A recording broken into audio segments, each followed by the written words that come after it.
Thrissur വടക്കാഞ്ചേരിയിൽ CPM കോഴ വാഗ്ദാനം ചെയ്തു എന്ന് വെളിപ്പെടുത്തിയ ലീഗ് സ്വതന്ത്രൻ EU ജാഫർ ഒളിവിൽ പോയി.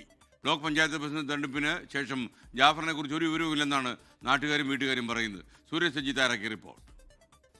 ഞാനിപ്പോൾ ഉള്ളത് ഈ ബ്ലോക്ക് പഞ്ചായത്ത് അംഗമായി തിരഞ്ഞെടുത്ത EU ജാഫറിന്റെ വീട്ടിലാണ്. അതിനുശേഷം ജാഫർ ഇങ്ങോട്ടേക്ക് എത്തിയിട്ടില്ല എന്നുള്ളതാണ് നാട്ടുകാരടക്കം പറയുന്നത്. അന്ന് പ്രസിഡന്റ് സ്ഥാനത്തേക്ക് LDF പാനലിലെ സ്ഥാനാർത്ഥിക്ക് വോട്ട് ചെയ്യുന്നു. അതിനുശേഷം വലിയ പ്രതിഷേധങ്ങൾ ഉയരുന്നു.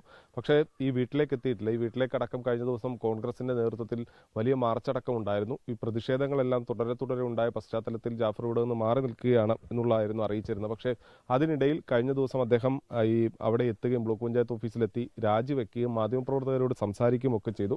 അതിനുശേഷം എങ്ങോട്ടാണ് ജാഫർ പോയത് എന്നത് സംബന്ധിച്ച് ഒരു വ്യക്തതയുമില്ല. നാട്ടുകാരെയൊക്കെ സംബന്ധിച്ച് പല ആവശ്യങ്ങൾക്കായി അവരൊക്കെ വരുന്ന സമയത്ത് ഈ ജാഫറിനെ കണ്ടിട്ടില്ല, അതായത് വീട്ടിലുണ്ടായിരുന്നില്ല ജാഫർ എന്നുള്ളതാണ് പറയുന്നത്. ഇപ്പോഴും വീട് പൂർണ്ണമായും അടഞ്ഞ നിലയിലാണുള്ളത്. ഇവിടെ മറ്റു ബന്ധുക്കളുണ്ട്. ഇപ്പോൾ രാവിലെ ഈ വാർത്തകളൊക്കെ വന്ന പശ്ചാത്തലത്തിൽ വീട് പൂട്ടിയിട്ട നിലയിലാണ്.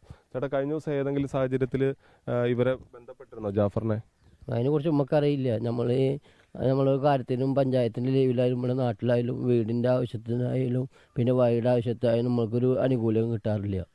അപ്പം ആളിപ്പോൾ ഇവിടെ ഇല്ലല്ലേ? കുറച്ച് ദിവസം ആളിവിടെ ഇല്ല. പിന്നെ ആൾക്കാർ അവനെ കുറിച്ചിട്ടുള്ള കാര്യങ്ങളാണ് മുന്നോട്ട് പറഞ്ഞുകൊണ്ടിരിക്കുന്നത്. അവങ്ങനെ ചതിക്കുമെന്ന് ആർക്കും അറിയില്ല. അത് വലിയൊരു അനുഭവമായി മാറിപ്പെട്ടു. ഒരു പഞ്ചായത്ത് ഇപ്പോൾ ആകെ മാറിക്കൊണ്ടിരിക്കുക.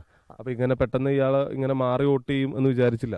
അത് ആരും അറിഞ്ഞില്ല. അത് ഓർക്കാപ്പുറത്തൊരു പടക്കം പൊട്ടിയ പോലെ ഉണ്ടായിരുന്ന സംഭവം. അത് തന്നെയാണ് നാട്ടുകാരെയൊക്കെ സംബന്ധിച്ച് അവർക്കും ഒരു ഞെട്ടലാണുള്ളത്. കാരണം ലീഗിന്റെ സ്വതന്ത്രൻ എന്ന നിലയ്ക്കാണ് ജാഫർ ഇവിടെ മത്സരിക്കുന്നത്. പക്ഷേ എതിർപ്പാളയത്തിലെ സ്ഥാനാർത്ഥിക്ക് വേണ്ടി വോട്ട് ചെയ്യുമെന്ന് കരുതിയിരുന്നില്ല എന്നുള്ളതാണ് നിലവിൽ നാട്ടുകാരടക്കം പറയുന്നത്. എന്തായാലും ജാഫർ നിലവിൽ വീട്ടിലില്ല. ഈ സംഭവങ്ങൾക്ക് ശേഷം വീട്ടിലേക്ക് എത്തിയിട്ടില്ല എന്നുള്ളതാണ് നാട്ടുകാരടക്കം വ്യക്തമാക്കുന്ന കാര്യം. ലോകത്തെവിടെയായാലും ഏത് സമയത്തും 24 വാർത്തകളും ഓഗ്മെന്റഡ് റിയാലിറ്റി പാക്കേജുകളും എക്സ്പ്ലെയിനറുകളും വിശദമായി കാണാൻ ഞങ്ങളുടെ YouTube ചാനൽ നിങ്ങൾക്ക് സബ്സ്ക്രൈബ് ചെയ്യാം.